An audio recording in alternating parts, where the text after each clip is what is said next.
অনেকেই বলে থাকেন ভাই সময় নাই, ব্যায়াম করব কখন বা অ্যাক্টিভিটিস এক্সারসাইজ করব কখন।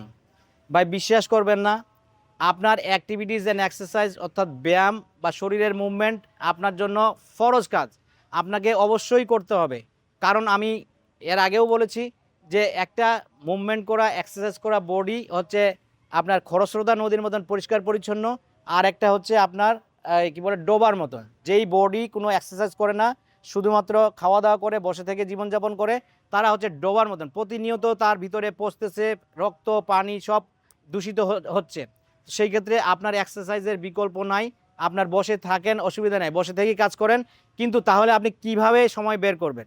আপনি প্রতি 1 ঘন্টা অন্তর অন্তর 5 মিনিট ব্রেক নেন, আপনি ডেস্কের সাথে অথবা পাশে কোথাও একটু হাঁটাহাঁটি করেন, একটু হাত পা ছড়াছড়ি করেন, একটু মুভমেন্ট করেন, কয়েকটা সিঁড়ি বান, একতলা থেকে দোতলায় যান, এইভাবে করে আপনি করেন। আপনি দেখবেন যে আপনার যদি এক্সারসাইজ করার স্পেসিফিক সময়, ব্যায়াম করার যদি সময় নাও থেকে থাকে, তো সেই ক্ষেত্রে আপনি যে আপনার জীবনের অ্যাক্টিভিটিসগুলোকে আপনি ব্যবহার করেন আপনার শরীরের মুভমেন্টের জন্য।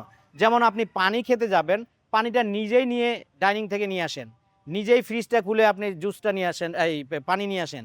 আপনি নিজেই কাউকে কিছু দিতে যান, বইটা আনতে যাবেন ডেস্কে, নিজেই নিয়ে আসেন। আপনি বাসা থেকে বের হয়ে বড় রাস্তা পর্যন্ত রিকশায় না উঠে আপনি হেঁটে যান, আপনি বড় রাস্তায় নেমে হেঁটে বাসা পর্যন্ত হেঁটে আসেন। আপনি সিঁড়ি দিয়ে যদি আপনার বাসা 5 তলার উপরে হয়, তাহলে অবশ্যই 3 তলা 2 তলা 3 তলা পর্যন্ত হেঁটে উঠেন। এভাবে প্রত্যেকটা জায়গাকে আপনি অ্যাক্টিভিটিসের মধ্যে নিয়ে আসেন, যাতে করে আপনি যেহেতু স্পেসিফিক্যালি সময় বের করতে পারছেন না এক্সারসাইজের জন্য, তাহলে আপনি এইভাবে করে আপনার শরীরকে মুভমেন্টের মধ্যে রাখেন। দেখবেন যে আপনি পার্টিকুলারলি আধা ঘন্টা 45 মিনিট এক্সারসাইজ করার চাইতেও ভালো রেজাল্ট পাচ্ছেন যদি আপনি এই টিপসগুলি ফলো করেন। আপনার শরীরের মুভমেন্টের কোনো বিকল্প নাই। যেই শরীরের অঙ্গ আপনি ব্যবহার করবেন সেটাকে আপনি রাখতে পারবেন, আর যেই শরীরের অঙ্গকে আপনি ব্যবহার করতে পারছেন না তাকে আপনি রাখতে পারবেন না। আমাদের ইংরেজিতে আমরা বলি use it or leave it. যেই অঙ্গকে আপনি ব্যবহার করলেন সেটাকে আপনি রাখতে পারবেন, আর যেই অঙ্গকে আপনি ব্যবহার করতে পারলেন না সেটা আপনি ছেড়ে দিতে হবে, তাকে আপনার হারাতে হবে। তো এই জন্য আসুন, আমরা বসে থেকে কাজ করছি ভালো কথা, আমাদের সময় নাই বলে আমরা নিজেদেরকে কেন আশ্বাস দিচ্ছি? আমরা ওই মধ্যে থেকে সময় বের করব, অ্যাক্টিভিটিসগুলোকে আমাদের মুভমেন্টের কাজে লাগাবো। ধন্যবাদ, ভালো থাকবেন।